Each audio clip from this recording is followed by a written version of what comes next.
وعلى سيدنا علي وسيدتنا فاطمة وسيدتنا زينب وسيدنا حسن وسيدنا حسين وعلى آله وصحبه وبارك وسلم.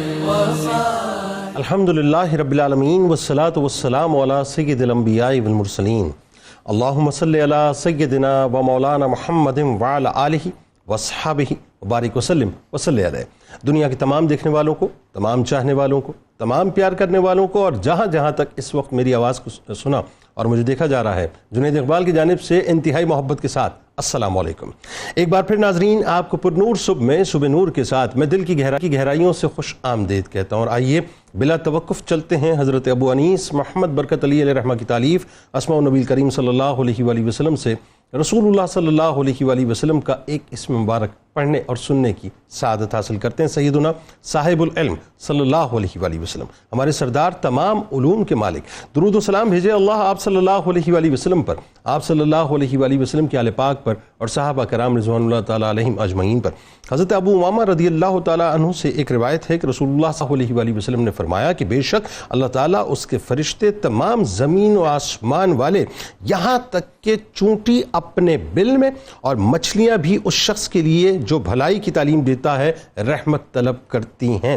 ناظرین ہمارے ساتھ آج آپ رہیں، کیونکہ آج دوسری صدی ہجری میں بھلائی کی تعلیم دینے والے انتہائی بلند پایہ ہستی کی بارگاہ میں مل کر ہدیہ عقیدت پیش کرتے ہیں، جو قرشی و مطلبی اور ہاشمی ہیں، جن کو سرکار مدینہ صلی اللہ علیہ وآلہ وسلم نے خواب میں تشریف لا کر اپنا لعاب دہن مبارک نوازا، جن کو سرکار مدینہ صلی اللہ علیہ وآلہ وسلم نے اپنی سنت کی نشر و اشاعت کے لیے خواب میں میزان سے نوازا، اور جن کو مولا کائنات مولا علی کرم اللہ وجہ الکریم نے خواب میں اپنے دست مبارک کا لمس نوازا اور انگوٹھی عطا فرمائی، جن کے ارادے انتہائی بلند اور منزل انتہائی شفاف اور واضح تھی، جن پر یتیمی میں ناظرین وہ وقت گزرا جب والدہ کی کفالت میں تعلیم کے لیے معلم کو دینے کے لیے رقم تک نہ ہوتی تھی. پھر علم کی لگن نے اس منزل پر پہنچایا کہ آپ رحمت اللہ علیہ مکہ پاک میں ایسے ہاشمی جوان بن کر ابھرے جن کی لیاقت و صلاحیت سے بڑے بڑے علماء ڈرتے تھے،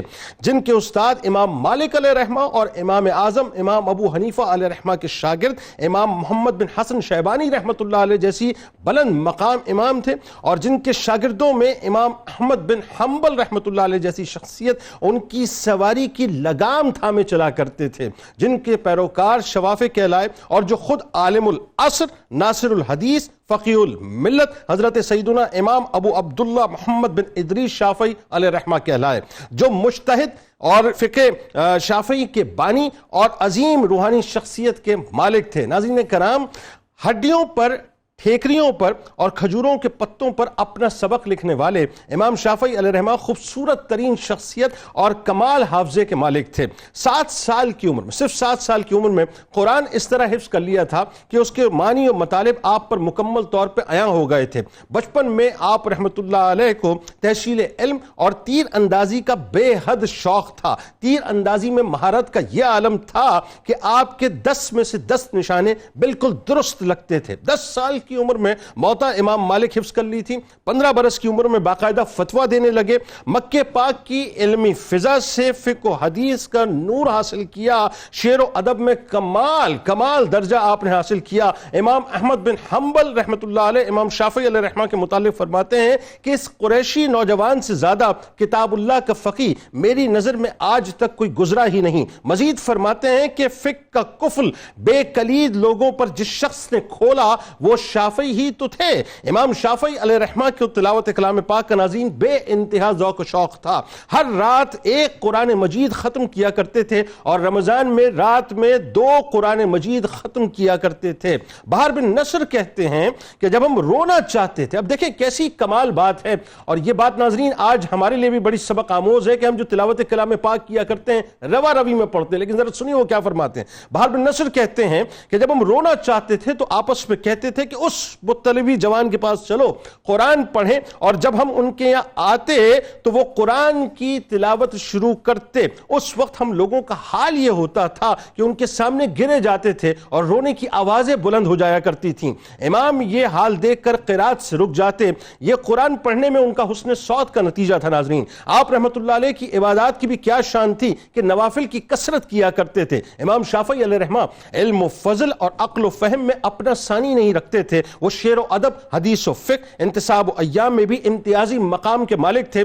9 عمری میں ہی ناظرین عربی ادب سے شغف پیدا ہو چکا تھا اور انہیں شعر و ادب، لغت و عربیت میں خاصا لگاؤ تھا۔ خود اشعار نظم کرتے تھے مگر شاعری کو علماء کے لیے مناسب خیال نہیں فرمایا کرتے تھے۔ سب سے پہلے تو یہ بتائیے کہ اتنی بڑی ہستی، میں جب ان کو پڑھ رہا تھا تو آپ یہ دیکھیے، ظاہر آگے جا کے ہم بات کریں گے کہ کس طرح سے آپ نے تقاضا کی، لیکن آپ کی شخصیت کے اندر ایک عجیب جاذبیت تھی۔ پہلے تو شخصیت کے بارے میں بتائیے، پھر خاندانی تعارف کی جب ہم بات کریں، یعنی آپ قرشی، مطلبی، ہاشمی، اس کے بارے میں بتائیے، آپ کے اجداد کے بارے میں، اور پھر وہ جو آپ کی والدہ نے خواب دیکھا تھا تو آپ کی پیدائش سے پہلے بتائیے ذرا۔ جی بہت شکریہ۔ امام محمد بن ادریس الشافعی رحمۃ اللہ تعالی علیہ، آپ کی شخصیت کو اللہ رب العزت نے کیا پرکشش بنایا ہے۔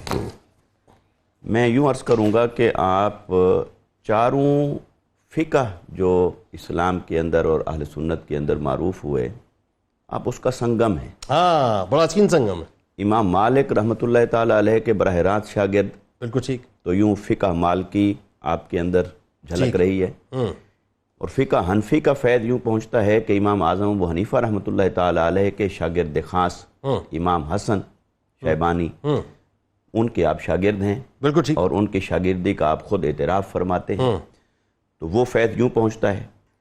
پھر فقہ حنبلی، امام احمد بن حنبل، وہ آپ ہی کے شاگرد ہیں، گویا وہ سارا فیض آپ سے آگے جاری ہوتا ہے۔ اور فقہ شافعی، خود آپ اس کے بانی ہوئے۔ تو اس اعتبار سے امام شافعی رحمۃ اللہ تعالی علیہ اسلام کی تاریخ کے اندر، علمی تاریخ کے اندر، فقہ کی تاریخ کے اندر ایک بہت بڑا مقام رکھتے ہیں، اور آپ اس کا سنگم ہیں۔ جہاں تک آپ کے نسب مبارک کا تعلق ہے اور آپ کے خاندانی تعارف کا تعلق ہے، آپ کا نسب مبارک حافظ ابن کثیر نے البدایہ والنہایہ میں بیان کیا، اسی طرح، اور امام بہقی نے بیان فرمایا، حافظ ذہبی نے بیان فرمایا سیار اعلام النبلاء کے اندر، اسی طرح امام جلال الدین سیوطی رحمۃ اللہ تعالی علیہ نے بھی یہی بیان فرمایا۔ کتنی بڑی بڑی ہستیوں نے آپ کو نسب پاک بیان کیا، اور یہ نسب مبارک ان کی تائید سے میں عرض کر رہا ہوں کہ آپ کی کنیت تھی ابو عبداللہ، ٹھیک ہے، ابو عبداللہ محمد بن ادریس بن عباس بن عثمان بن شافع بن صائب بن عبید بن عبد یزید بن ہاشم بن مطلب بن عبد مناف۔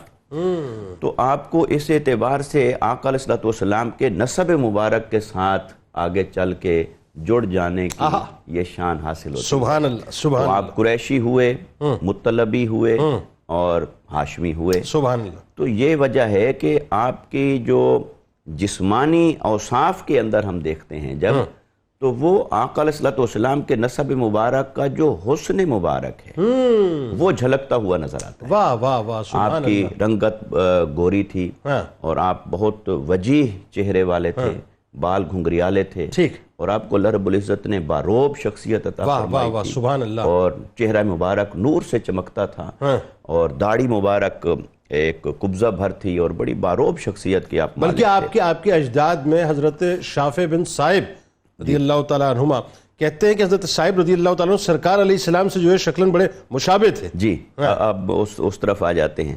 تو آپ کے نسب مبارک میں آپ کے دادا کے دادا وہ شافعی ہیں، شافع ہیں، شافع، اسی وجہ سے آپ شافعی، اسی وجہ سے آپ شافعی ہیں۔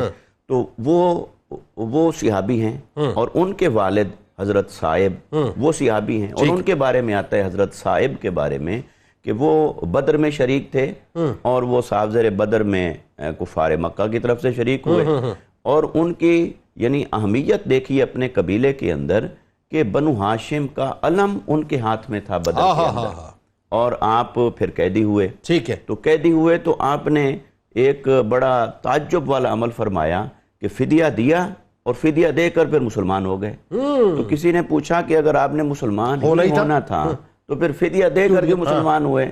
پھر مسلمان ہی ہو جاتے تو فدیہ تو معاف تھا. تو آپ نے فرمایا کہ نہیں، وہ جو مسلمانوں کی ایک جد و جہد ہے، سٹرگل ہے، جنگ ہے، اس کے قواعد اور ضوابط ہیں، فرمایا میں انہیں ان کے حق سے محروم نہیں کرنا چاہتا تھا. دوسرے لفظوں میں اس میں بھی شریک ہونا چاہتا تھا. بات واہ. تو انہیں ان کے حق سے محروم، یعنی دوسرے کی جو ایفرٹ ہے اس کی قدر یہ نظر آ رہی ہے کہ انہیں ان کے حق سے محروم نہیں کرنا چاہتا تھا، اور پھر اسلام قبول فرمایا.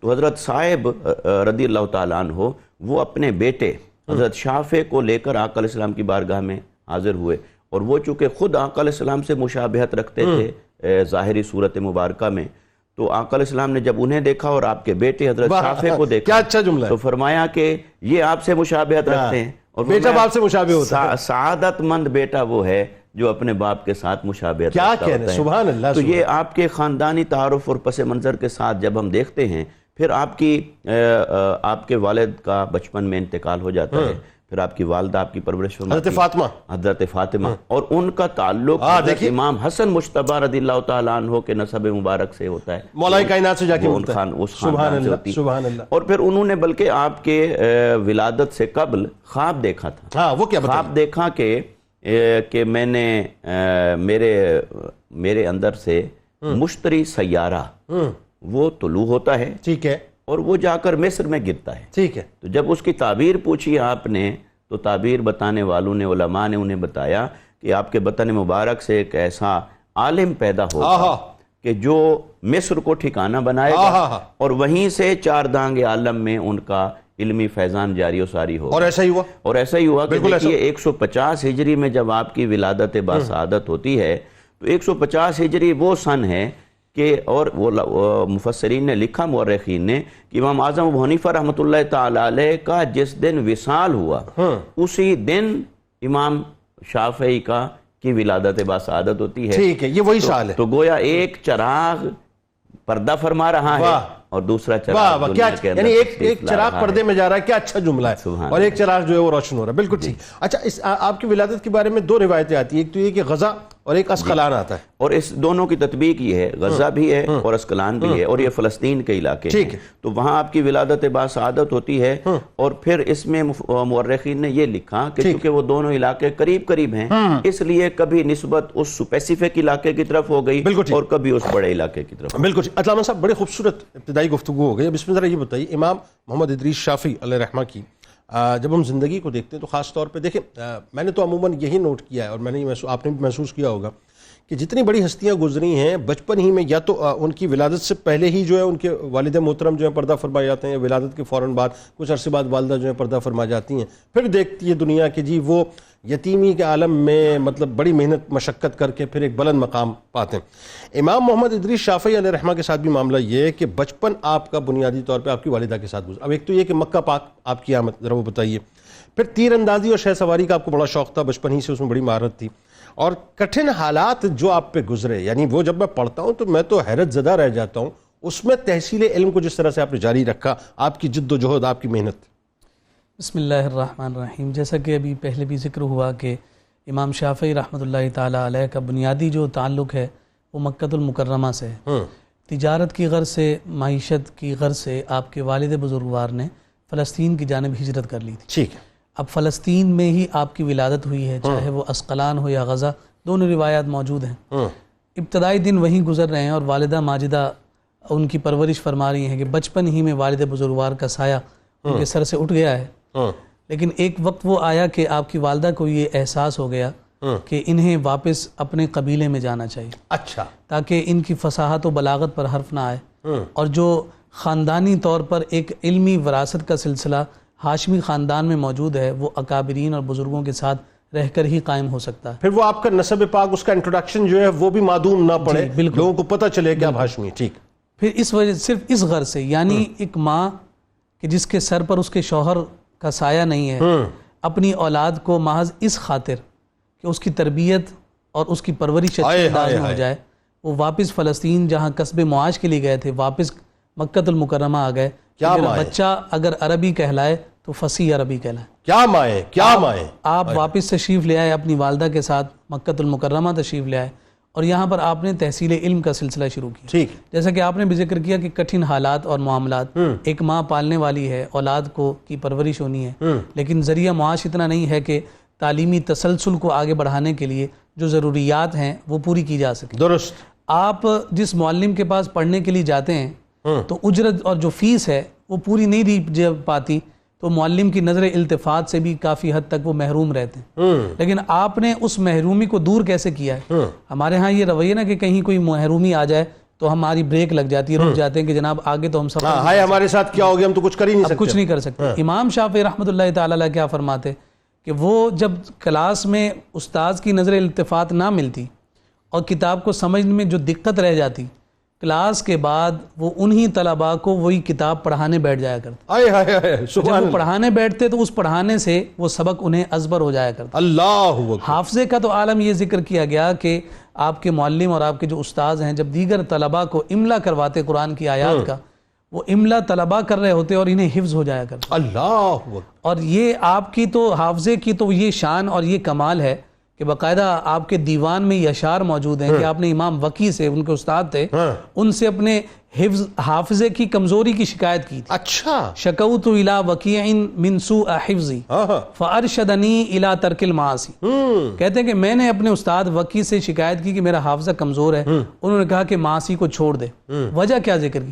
فاخبرنی ان العلم نور. انہوں نے مجھے یہ خبر دی کہ یہ علم جو ہے یہ اللہ کا نور ہے. ونور اللہ لا یعطی لعاصی. اور جو اللہ کا نور ہے وہ کسی معصیت گر کو یا گناہ کرنے والے کو عطا نہیں کیا جاتا. اللہ اکبر. یعنی یہ مزید ان کی تراش خراش ہو رہی ہے. تراش خراش ہو رہی ہے. اور وہ پھر کیفیت یہ ہو گئی تھی کہ اگر کوئی کتاب ان کے سامنے ہوتی تھی، جس صفحے کو وہ یاد نہیں کرنا چاہتے تھے اس پر ہاتھ رکھ لیتے تھے. اچھا. کہ نظر پڑ جاتی تھی تو وہ حفظ ہو جایا کرتا. اللہ اکبر. یہ آپ کے حافظے کا عالم تھا. یعنی مثال کے طور پہ ہم دوسرے لفظوں میں جو موبائل اسکرین شاٹ اس وقت ہمارے سامنے ہے، مطلب یہ اس کو جو ہے چھپا لیتے تھے. بالکل چھپا لیتے تھے کہ نظر پڑ جاتی تھی تو یاد ہو جاتا، مجھے یاد نہ ہو. ایسا ان کا حافظہ تھا. اور اس کے مظاہر بچپن ہی سے نظر آ رہے ہیں کہ 7 سال کی عمر میں آپ حافظ ہو گئے. موطا امام مالک جو ہے 10 سال کی عمر میں انہیں حفظ ہو گئی ہے. اور صرف وہ حافظ نہیں ہوئے بلکہ ترجمہ اور تفسیر اور جو شان نزول ہیں ان پر آپ کو اسی عمر میں دسترس حاصل. اللہ اکبر. یہ ساری باتیں تو علم کے حصول کے اعتبار سے ان کی محنت. آپ دیکھیے کہ مشکل حالات کتنے تھے، کٹھن دور کتنا ہے کہ ماں کے پاس فیس دینے کے لیے پیسے نہیں. بالکل. اور لکھنے کے لیے آپ کے پاس اپنی کیفیت وہ ذکر کرتے ہیں کہ جب میں نے حفظ کر لیا تو اس کے بعد میں محدثین کی مجلس میں جا کر بیٹھا کرتا. ٹھیک ہے. وہاں بڑے بڑے علماء اپنے رجسٹر اور کتابیں لے کر بیٹھا ہوتے اور وہ قلم کے ذریعے سے اپنی کتابوں کو جو ہے وہ رنگ و نور سے بھر رہے ہوتے تھے. مجھے محرومی سی محسوس ہوتی کہ یہ رہ نہ جائے. تو کہتے ہیں کہ جو استعمال شدہ کاغذ ہوا کرتے تھے میں وہ اٹھا لیتا تھا، ہڈی اٹھا لیتا تھا، ٹھیکری اٹھا لیتا تھا. رکیے ذرا، قطع کلام کی معذرت. جو خاص طور پہ طالب علم ہمیں دیکھ رہے ہیں اور جن کو بڑی فرسٹریشن رہتی ہے کہ ہمارے پاس جو ہے اس وقت اپنا اپارچونٹیز نہیں، ہم ترقی کیسے کریں، یہ ذرا یہ بات توجہ سے سنیے. کوئی چیز ناممکن نہیں ہے زندگی میں اگر آپ کرنا چاہیں. امام شافعی علیہ رحمہ بتلا رہے ہیں. یہ ذرا یہ خاص طور پہ ذرا رک کے بات کیجئے تاکہ لوگوں کو سمجھ آئے. جی میں یہی عرض کر رہا ہوں کہ اب انہوں نے ان ہرڈلز کو اپنی مجبوری نہیں بنایا بلکہ آلٹرنیٹ کی طرف گئے. چاہے وہ آلٹرنیٹ کتنا ہی مشکل کیوں نہ. بتائیے. ٹھیکری ہے، ہڈی ہے، استعمال شدہ کاغذ ہیں، ان پر محفوظ کر لیتے ہیں. آپ یہ دیکھیے کھجوروں کے پتوں کے اوپر لکھا کرتے ہیں. آپ یہ دیکھیے کہ جب انہوں نے علم سے اتنی محبت کی ہے تو پھر صاحبان علم نے ان سے کتنی محبت کی. اور آج ساری دنیا میں اگر امام شافعی کا نام زندہ ہے تو وہ اس علم کے احترام کی بنیاد. اچھا پھر ساتھ یہ بھی ذہن نشین رہے کہ یہ صرف عالم نہیں تھے. یعنی اگر بچپن کی کیفیت ہے تو بچپن کے دوسرے رموز اور دوسرے امور جو ہیں وہ بھی سر انجام دیتے رہے.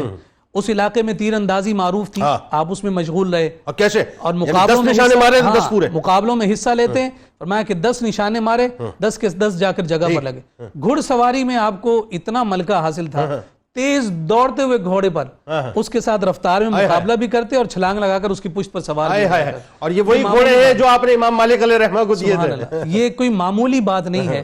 آپ یہ دیکھیے کہ ان کی فزیکل ایکٹیویٹی، ایجوکیشنل ایکٹیویٹیز تو آپ کے سامنے آ گئی. فزیکل ایکٹیویٹی میں بھی آپ اتنے جو ہے مستعد تھے کہ انہوں نے بتایا کہ ایک طالب علم کو کیسا ہونا چاہیے اور اس کی ساری ایکٹیویٹیز کس انداز میں آگے بڑھے. دیکھیں وہی بات ہے، جب انسان مشن اورینٹڈ ہوتا ہے نا وہ تو پھر انسان صرف ایک جہت کے اوپر کام نہیں کرتا.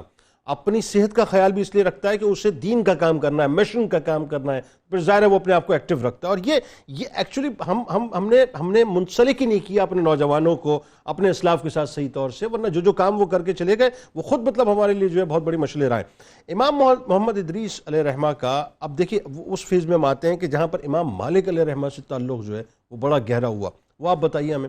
پھر مکہ پاک سے مدینہ پاک آپ کا آنا کس طرح سے آئے، مکہ پاک میں آپ کی ایکٹیویٹیز کیا تھیں، مدینہ پاک میں آپ کی ملاقات کیسے ان سے ہوئی، ان کی مجالس میں جانا، ان سے علمی طور پر استفادہ کرنا، پھر آپ کی ذہانت و فراست کے بارے میں جو تھوڑی بات ہوئی مزید بتائیے. بسم اللہ الرحمن الرحیم. دیکھیں سب سے پہلے تو یہ ذہن میں رکھیے گا کہ امام شافعی رحمۃ اللہ تعالیٰ علیہ جیسے کہ حضرت نے ذکر کیا کہ آپ صرف عالم دین نہیں تھے بلکہ آپ نے دیگر ایکٹیویٹیز میں بھی حصہ لیا. بالکل ٹھیک. ان ایکٹیویٹیز میں ایک یہ بھی تھا کہ امام شافعی رحمۃ اللہ تعالیٰ علیہ نے اشعار بھی بہت سیکھے تھے، جسے آپ کہیں کہ کو کریکولر ایکٹیویٹیز ہم کہتے ہیں جی زمانہ طالب علم. آپ بنو حذیل کے اشعار پڑھا کرتے تھے اور اس میں بڑی مہارت رکھتے تھے.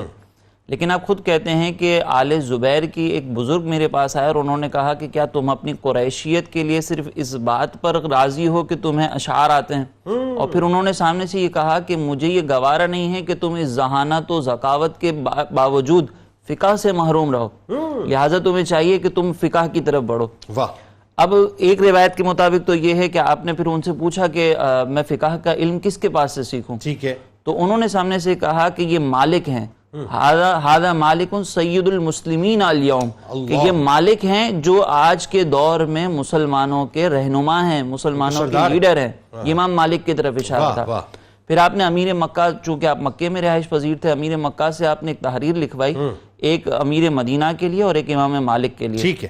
اور وہ خط لے کر آپ جو ہے وہ امیر مدینہ کے پاس گئے، اور امیر مدینہ کے پاس جانے کے بعد آپ نے التجا کی کہ حضور کسی طریقے سے یہ پیغام جو ہے امام مالک تک پہنچا دیا جائے. ٹھیک ہے. اچھا، اس دور کے جو عمرا تھے، اس دور کے جو حاکم وقت ہوتے تھے، تو وہ علماء کا بڑا اکرام کرتے تھے. اللہ کرے کہ آج بھی وہ ہو جائے. تو اس وقت جو ہے وہ امیر مدینہ نے یہ کہا کہ میں کسی اور کو بھیجوں، اس کیا ہی بہتر ہوگا کہ ہم خود جو ہے وہ امام مالک کے دروازے پر جائیں اور امام مالک کے پاس دروازے پر اپنا پیغام پہنچ کر اس وقت تک انتظار کریں جب تک کہ وادی عقیق، جہاں پہ امام مالک جلوہ افروز تھے، جہاں پہ ان کی رہائش تھی، اس کا گرد و غبار ہمارے اوپر پڑ جائے. یہ بھی اس قدر احترام، اتنا احترام. والی مدینہ ساتھ جا رہے ہیں، والی مدینہ ساتھ جا رہے ہیں، اور وہ یہ کہہ رہے ہیں کہ ہم انتظار کریں گے. یہ نہیں کہ میں گیا ہوں تو میرے پروٹوکول میں امام مالک کھڑے ہو جائیں، بلکہ وہ کہہ رہے تھے کہ ہم انتظار کریں گے. پھر بہرحال امام مالک رضی اللہ تعالیٰ عنہ کے دروازے پر پہنچے تو وہاں پر جب پیغام دیے، کنیز باہر آئیں اور کنیز کو بتایا کہ بھئی والی مدینہ آئے ہوئے ہیں، مدینے کے جو ہے وہ حاکم آئے ہوئے ہیں. تو امام مالک کو اس کنیز نے جا کر پیغام دیا. اب جیسے ہی وہ کنیز واپس آئی تو اس نے یہ کہا کہ حضرت یہ کہہ رہے ہیں کہ آپ کو اگر کوئی مسئلہ پوچھنا ہے تو آپ تحریر لکھ کر دے دیں، میں جواب دے دوں گا. امام مالک بھی ایکسائٹڈ نہیں ہو رہے. یہ ہے ایک عالم کا وقار. امام مالک نے ایک عالم کا وقار ظاہر کیا کہ وہ فوری طور پر والی مدینہ باہر موجود ہے، لیکن اپنے علم کا احترام بھی ضروری ہے. کیا کہنے. اب وہ بچ نہیں جا رہے. لیکن پھر والی مدینہ نے کہا کہ آپ جو ہے وہ پیغام پہنچائیں کہ ہم کسی ضروری کام کے لیے آئے ہیں، اگر حضرت کرم فرما دیں. جیسے ہی امام مالک کچھ دیر بعد جلوہ افروز ہوئے تو والی مدینہ نے جو ہے وہ پیغام دیا. اب امام مالک وہ خط پڑھ رہے ہیں جو والی مکہ نے بھیجا ہے، اور جب وہ سفارشی عبارت پر پہنچے تو کہتے ہیں کہ کیا بات ہو گئی کہ اس دور کے اندر رسول اللہ صلی اللہ علیہ وسلم کا علم سفارشوں کے ذریعے حاصل کیا جائے گا. اب جب امام شافعی رحمۃ اللہ تعالیٰ علیہ نے یہ کلام سنا تو فوراً عرض کرنے لگے کہ حضور یہ عرض میری اور میں مطلبی شخص ہوں. انہوں نے یہ بھی دیکھا کہ والی مدینہ ذرا گھبرا رہے ہیں، بات گھبرا بھی رہے ہیں ادب کی وجہ سے. اب والی مدینہ بھی جس کے سامنے گھبرائے وہ شخصیت کیا ہوگی. ٹھیک ہے. تو جب امام مالک رحمۃ اللہ تعالیٰ علیہ نے امام شافعی کی جانب دیکھا تو کچھ دیر دیکھنے کے بعد کہنے لگے کہ تمہیں چاہیے کہ تم اللہ سے خوف کرو اور تم اللہ تبارک و تعالیٰ کی رضا کے لیے تقوی اختیار کرو، کیونکہ آگے چل کر تم بہت بڑا دین کا کام کرو گے. اب یہ نظریں دیکھ رہی ہیں کہ یہ جو شخص آیا ہے میرے پاس یہ بچہ ہے، اور اس وقت آپ کی عمر تقریباً 20 سے 25 سال ہوگی، اور امام مالک کی 77 یا 82 سال. تو اس وقت آپ یہ دیکھ کر کہہ رہے ہیں کہ تم جو ہے وہ آگے چل کر بہت بڑا دین کا کام کرو گے. اور پھر کہنے لگے کہ اچھا تم ایک کام کرو، کل میرے پاس آ جانا اور موطا امام مالک جو ہے اس کو پڑھنے کے لیے کسی شخصیت کو لے کر آنا. تو امام شافعی نے عرض کی کہ حضور وہ تو مجھے پہلے ہی یاد ہے, میں خود انشاءاللہ اس کی تلاوت کروں گا اور آپ کے سامنے پڑھوں گا. اور 9 دن میں میرا خیال ہے آپ نے حفظ کر لی تھی, 9 دن کے اندر ایسے کچھ ہے. اور پھر جو ہے وہ امام شافعی رحمۃ اللہ تعالیٰ علیہ اگلے روز پہنچ گئے. اور آپ یہ بیان کرتے ہیں کہ جب وہاں پر امام مالک رحمۃ اللہ تعالیٰ علیہ کے حلقہ درس میں شرکت کرتا تو وہاں پر میں کتاب میرے ہاتھ میں ہوتی تھی اور میں امام مالک کے سامنے جو ہے وہ موطا امام مالک زبانی پڑھا کرتا تھا. اور کبھی کبھی جو ہے وہ امام مالک کے ہیبت و جلال کی وجہ سے میں خوف زدہ ہو جایا کرتا تھا, تو میں ٹھہر جاتا تھا کہ زیادہ کلام نہ ہو. لیکن امام مالک اتنے خوش ہوتے تھے کہ مجھے کہتے تھے کہ تم پڑھو اور زیادہ پڑھو, تو میں اور پڑھتا تھا. علامہ صاحب ذرا یہ بتائیے, اب اس میں خاص طور پہ اب وہ آ گیا موڑ جہاں پہ آپ بات کر رہے تھے کہ امام محمد ادریس شافعی علیہ رحمہ کا امام محمد بن حسن شیبانی رحمۃ اللہ علیہ سے جو تعلق قائم ہوا, وہ ظاہر ہے بغداد شریف میں. وہ آپ بتائیے یعنی عراق میں کس طرح سے آپ کی ملاقات ہوئی, پھر علم کی تحصیل کس انداز سے آپ سے کی, پھر دونوں ہستیوں میں ایک خاص رچاؤ, ایک خاص محبت, مودت اور احترام کا رشتہ نظر آتا ہے. جی یقیناً ایسا ہی ہے, کیونکہ ایک شاگرد کو, اچھے شاگرد کو ایک اچھے استاذ کی ضرورت ہوتی ہے. درست. اور ایک اچھے استاذ کو بھی ایک اچھے شاگرد کی ضرورت ہوتی ہے. درست. تاکہ اس کا جو علمی ورثہ ہے وہ آگے منتقل ہو. بالکل. کوئی اہل ہوگا تو آگے منتقل کرے. بالکل ٹھیک. تو اس اعتبار سے جب ہم امام شافعی رحمۃ اللہ تعالیٰ علیہ کو دیکھتے ہیں تو آپ نے جو فقہ حنفی کا فیض حاصل کیا وہ امام محمد بن حسن شیبانی سے حاصل کیا. ٹھیک ہے. اور میں آپ کے اس جملے سے آغاز کروں اس بات کا. آپ فرماتے ہیں کہ میں نے امام محمد بن حسن شیبانی سے 1 اونٹ کے برابر احادیث سنی ہیں.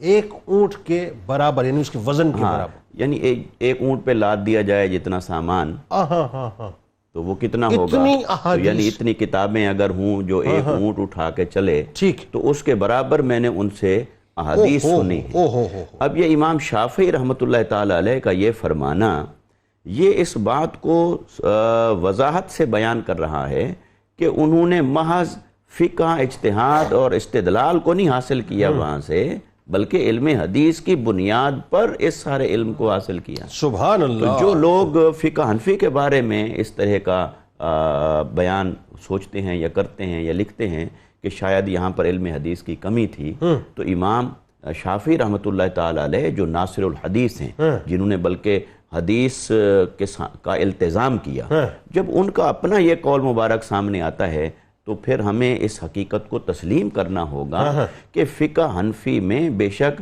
روایت کے طریق پر احادیث اتنی کثرت سے آگے نہیں آئیں, مگر درایت ساری کی ساری انہی احادیث سے ہی ہوئی. اور کمال آپ دیکھیں کہ امام شافعی علیہ رحمہ نے 2 اساتذہ کا ذکر کیٹیگوریکل کیا, ایک امام مالک علیہ رحمہ کا اور دوسرے امام محمد بن حسن شیبانی. امام محمد بن حسن شیبانی کے بارے میں تو امام شافعی فرماتے ہیں کہ اگر وہ نہ ہوتے تو میری زبان کبھی علم کے اندر کھلتی نہ.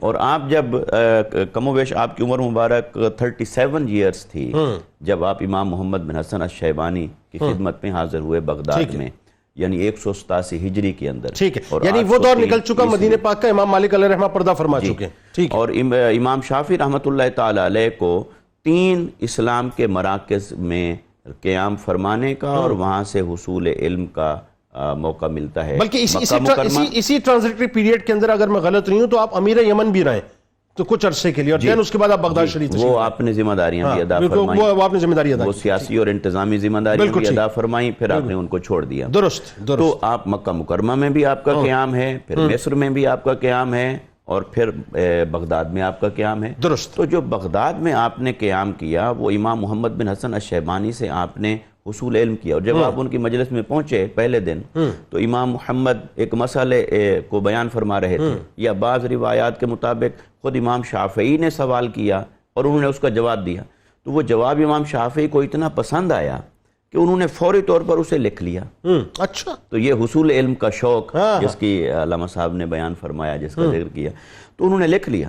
تو جب امام محمد رحمۃ اللہ تعالیٰ علیہ نے دیکھا کہ انہیں اتنا شوق ہے تو انہوں نے فوری طور پر اپنی جیب سے 100 درہم نکال کے دیے اور کہا بیٹا کہ اگر علم کا شوق ہے تو کچھ ٹائم یہاں رہ جاؤ. واہ. تو یہ دیکھیے استاد جو ہے مطلب ہدیہ پیش استاذ کا بھی کیا شوق ہے کہ ایک اچھا شاگرد ملا ہے تو وہ سمجھتے ہیں کہ یہ جو علمی ورثے کو ان کے ذریعے سے آگے پہنچایا جا سکتا ہے. تو یہ آج صورتحال بالکل مختلف ہو گئی. آج استاد کی نگاہ جو ہے طالب علم کی جیب کے اوپر رہتی ہے کہ اس نے مجھے کتنا پیسہ دینا ہے. وہ لوگ اور تھے جو اپنی جیب سے نکال کے پیش کیا کرتے تھے. اللہ. اور یہ بھی ہمارے بزرگوں کے طریق سے ہمیں سیکھنا چاہیے کہ چھوٹوں کو موٹیویٹ کیسے کرنا. واہ واہ واہ. ان کو اس راستے پر گامزن رکھنے کے لیے آپ کو کچھ نہ کچھ ایسے اقدامات کرنے پڑتے ہیں. کیا تو پھر امام محمد رحمۃ اللہ تعالیٰ علیہ سے انہوں نے بہت کچھ سیکھا. اور پھر آپ کے مابین جو رشتہ آپ نے جو جس کی طرف اشارہ کیا, جو رشتہ محبت کا, احترام کا, ادب کا, تعظیم کا پیدا ہوا, اس کا عالم یہاں تک ہمیں نظر آتا ہے کہ ایک بار امام شافعی رحمۃ اللہ تعالیٰ علیہ امام محمد بن حسن الشیبانی سے ملنے کے لیے آئے, اور جو ہی وہ پہنچے تو امام محمد کہیں سفر کے لیے ارادہ فرما رہے تھے اور آپ سواری پر سوار ہو چکے تھے. یعنی سامان رکھا جا چکا ہے, جیسے آج کے دور میں سمجھیں بھی گاڑی بس ریڈی ہے, سامان رکھ دی ہے اور نکلنے لگے ہیں. تو انہوں نے جب امام شافعی کو دیکھا کہ وہ آ گئے ہیں, انہوں نے اپنے سفر کا ارادہ ملتوی فرما دیا اور اپنا سامان واپس رکھ دیا. اور آپ نے پھر قیام فرمایا, اور صرف یہ نہیں کہ سلام دعا اور دو چار باتیں کر کے تو پھر آپ کو ایکسکیوز کر دیا ہو کہ میں کہیں نکلنے لگا تھا تو آپ تشریف لائے تو بس دو چار باتیں ہو گئیں تو بس. بالکل ٹھیک. آپ نے سفر کا ارادہ ملتوی کیا, پھر رات بھر امام شافعی رحمۃ اللہ تعالی علیہ کے ساتھ آپ نے نشست فرمائی, اور وہ نشست یعنی 1 to 1 جاری رہی, تنہائی میں جاری رہی. اور پھر صبح ان کو اعزاز اور اکرام کے ساتھ رخصت کیا, اور بعد میں آپ اپنے سفر کی طرف رواں دواں ہوئے. یہ بتائیے امام محمد ادریس شافعی علیہ رحمہ, اب ظاہر ہے ہم جب ان کے اساتذہ کی بات کرتے ہیں تو 2 نام تو خود آپ نے پرومیننٹ کی ہے, لیکن ایک طویل فہرست ہمیں نظر آتی ہے, اس کے بارے میں ذرا بتلائیے. پھر آپ کے جو تلامذہ ہیں وہ ایک طویل فہرست ہمیں نظر آتی ہے, ان کے بارے میں بتائیے. پھر ایک جو خاص بات جو نارملی مطلب لوگ اس بات کو اس طرح سے سمجھتے ہیں کہ جی کسی کی تعریف, ویسے تو ظاہر ہے قبولیت تو اللہ کی بارگاہ میں چاہیے ہوتی ہے اور اصل وہیں قبولیت ہونی چاہیے, لیکن جب آپ اکابرین امت کی بات کریں, ائمہ دین کی بات کریں, معاصرین کی بات کریں, تو ہر ایک نے آپ کے مقام اور مرتبے کے بارے میں جو ہے وہ انتہائی شان سے بیان کیا. بتائیے ذرا. بسم اللہ الرحمن الرحیم.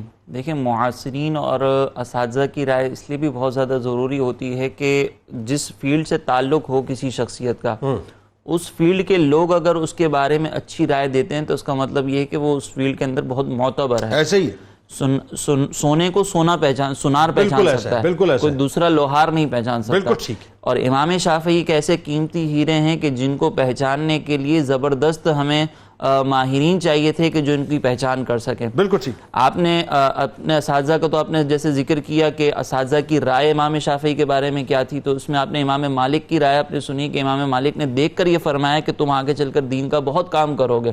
اور امام محمد بن شیبانی کی بارگاہ میں آپ کا مقام و مرتبہ یہ تھا کہ آپ کے لیے جیسے کہ حضرت نے فرمایا کہ اپنا سفر کو مؤخر کر دیا, اس کو ملتوی کر دیا اور آپ کو درس و تدریس دینے لگے. اسی طریقے سے آپ کے اساتذہ میں ایک مسلم بن خالد مخزومی تھے, جن سے امام شافعی نے مکہ مکرمہ میں ہی کم عمری کے اندر علم حاصل کیا تھا. انہوں نے امام شافعی کو 15 سال کی عمر میں فتویٰ لکھنے کی اجازت دی تھی. اچھا, اب یہ جو فتویٰ لکھنے کی اجازت دی جا رہی ہے, یہ فتویٰ لکھنا کوئی آسان کام نہیں ہوتا. علماء بیٹھے ہیں, یہ جانتے ہیں کہ فتویٰ دیتے وقت کتنی چیزوں کا خیال کرنا پڑتا ہے, مختلف آراء دیکھنی پڑتی ہیں, مختلف حدیثوں میں غور کرنا پڑتا ہے, صحابہ کے اقوال کو دیکھنا پڑتا ہے, اور پھر جا کر فتویٰ دیا جاتا ہے. تو 15 سال کی عمر کے اندر آپ کو اس بات کی اجازت دینا, یہ اس بات کی طرف اشارہ ہے کہ آپ کے استاد آپ پر بہت زیادہ توقع مطلب بہت زیادہ بھروسہ رکھتے تھے, ان کو بہت زیادہ اعتماد تھا, اور آپ کو یہ اجازت دے رہے ہیں. ٹھیک ہے. پھر اسی طریقے سے آپ کے معاصرین میں ایک آتے ہیں بشر موریسی, یہ ایک متکلم تھے اور علم کلام کے اندر بڑی مہارت رکھتے تھے. جب یہ حج سے عراق واپس آئے تو اپنے لوگوں کو, دوستوں کو کہنے لگے کہ میں نے مکہ مکرمہ میں ایک قریشی جوان کو دیکھا ہے اور اس کی لیاقت و صلاحیت سے مجھے ڈر لگتا ہے. اور ان کا اشارہ جو تھا وہ امام شافعی کی جانب تھا. یعنی آپ دیکھیں کہ ایک اپنے ساتھ ہم عصر جو ہے وہ امام شافعی کی کیسی زبردست انداز سے جو ہے وہ تعریف کر رہا ہے, تحسین کر رہا ہے. اسی طریقے سے حضرت عبد الرحمن بن مہدی رحمۃ اللہ تعالی علیہ, یہ ایک محدث تھے, وہ یہ کہتے ہیں کہ میں نے ایک مرتبہ امام شافعی رحمۃ اللہ تعالی علیہ کو خط لکھا کہ آپ مجھے علم کلام کے بارے میں اور قرآن و حدیث اور جملہ فنون کے بارے میں ایک جامع کتاب کے بارے میں بتائیں اور اس کا علم مجھے عطا کریں. تو اس کے جواب میں امام شافعی نے اپنی کتاب الرسالہ تحریر فرمائی. یہ بڑی مشہور کتاب ہے اور اس کے اندر حدیث کے متعلق، تفاسیر کے متعلق اور دیگر علوم جو ہے اس کے اندر تحریر کیے گئے. درست. یوں ہی اگر ہم دیکھیں کہ امام شافعی رحمۃ اللہ تعالی علیہ کے جو علم تھا اس کا عالم یہ تھا کہ جب آپ کسی مقام پر اپنا درس شروع کرتے تو دیگر دروس جو ہے وہ بند ہو جایا کرتے تھے. ابو الفضل زجاج کہتے ہیں کہ جب امام شافعی ہمارے درمیان تشریف لائے تو اس وقت بغداد کی جامع مسجد کے اندر 40-50 کے قریب جو ہے وہ دروس ہوا کرتے تھے اور امام شافعی ہر ایک کے اندر شرکت کرتے تھے باری باری. اور اس شرکت کے دوران جو ہے وہ امام شافعی، لوگ یہ کہتے تھے کہ قال اصحابنا، اور امام شافعی کہتے تھے قال اللہ قال الرسول قال اللہ قال الرسول. یہ اس بات کی طرف اشارہ ہے کہ امام شافعی کو قرآن اور تفسیر پر بہت زبردست مہارت حاصل تھی اور یہ بنیاد آپ ہی نے ڈالی تھی اور ہر موقف پر آپ جو ہے وہ حدیث کے ذکر کرتے تھے. اس کا نتیجہ یہ نکلا کہ صرف امام شافعی کا درس باقی رہا، باقی سارے بند ہو گئے. اللہ. تو اس سے آپ اندازہ کریں کہ آپ کی علمی مہارت کیسی ہے کہ آپ کے جو معاصرین ہیں وہ آپ کا مقابلہ نہیں کر پا رہے. یوں ہی امام احمد بن حنبل، یہ امام احمد بن حنبل خود حنبلی فقہ کے بانی ہیں اور آپ کے شاگردوں میں آتے ہیں. بالکل ٹھیک. وہ یہ کہتے ہیں کہ پہلے دور کے مجدد، پہلی صدی کے مجدد جو ہیں وہ عمر بن عبدالعزیز ہیں اور دوسری صدی کے جو مجدد ہیں وہ امام شافعی رحمۃ اللہ تعالی علیہ. اب یہ جو مجدد کا لقب دیا جا رہا ہے نا، یہ کوئی ہلکا لقب نہیں ہے. اور لقب دینے والا کون ہے؟ خود اپنے وقت کا امام، خود کروڑوں حنبلیوں کا امام ہے جس کو یہ معلوم ہے کہ مجدد کس کو کہا جاتا ہے، یہ لقب کس کو دیا جاتا ہے. اسی طریقے سے ہارون بن سعید ایک تھے، وہ یہ کہتے ہیں کہ امام شافعی جب وہ مصر میں تشریف لائے تو ہم لوگوں نے یہ کہنا شروع کر دیا کہ قریشی فقیہ آیا ہے. جب ہم ان کے پاس پہنچے تو امام شافعی نماز پڑھ رہے تھے اور ہم نے جب ان کو نماز پڑھتے دیکھا تو ان سے زیادہ حسین چہرے والا ہم نے نہیں دیکھا اور ان سے زیادہ اچھی نماز پڑھنے والا ہم نے نہیں دیکھا. ہم انتظار کرتے رہے تاکہ امام شافعی نے اپنا نماز کو مکمل کیا اور جب کلام کیا تو ان سے زیادہ حسین کلام کرنے والا ہم نے نہیں دیکھا. وقت چونکہ سمٹ گیا، چونکہ ظاہر تلامذہ پہ بات اس طرح سے نہیں ہو پائی ڈیٹیل، لیکن مختصراً اس وقت آپ کا جو یہ مسلک ہے کہاں کا کن کن علاقوں میں پھیلا ہوا ہے یہ ذرا مختصر دیکھیں. اس کے متعلق یہ ہے کہ مشرقی مصر کے اندر جو ہے وہ ہمیں شوافع ملیں گے. اسی طریقے سے صومالیہ ہے، ایتھوپیا ہے، لبنان ہے، چیچنیا ہے اور اس کے علاوہ انڈونیشیا، ملیشیا، مالدیپ، سری لنکا اور ہندوستان کے بعض علاقوں کے اندر جہاں پہ مسلمانوں کی داغستان ہے، فلسطین ہے، لبنان ہے. تو یہ مختلف علاقوں کے اندر جو ہے وہ آج بھی ہمیں شفاعت، میانمار ہے، تھائی لینڈ وغیرہ، برونائی وغیرہ میں، فلپائن وغیرہ میں. بالکل ٹھیک ہے. آپ تینوں آپ کا بہت شکریہ، آپ تشریف لائے. ناظرین کرام، بڑی خوبصورت گفتگو رہی امام شافعی علیہ رحمہ کے حوالے سے. اللہ تعالیٰ ہمیں دنیا میں بھی ان کا صدقہ عطا فرمائے اور کل بروز محشر بھی عطا فرمائے. کتاب الشفا کی جانب چلتے ہیں اور اصول علم میں آسانی کا عمل آپ کو بتلاتے ہیں. روزانہ نماز فجر کے بعد اللہ تعالیٰ کے اسم گرامی یا علیمو 21 بار پڑھ کر پانی پر دم کر پانی پی لینے سے حصول علم میں حائل تمام رکاوٹیں انشاءاللہ دور ہو جائیں گی. سیدنا امام محمد بن ادریس شافعی علیہ رحمہ کا قول مبارک ہے کہ ضرورت سے زیادہ دنیا کی طلب دل سے نکال دو، کیونکہ ضرورت سے زیادہ دنیا کی طلب مسلمانوں کو اللہ تعالیٰ سے، اللہ کی طرف سے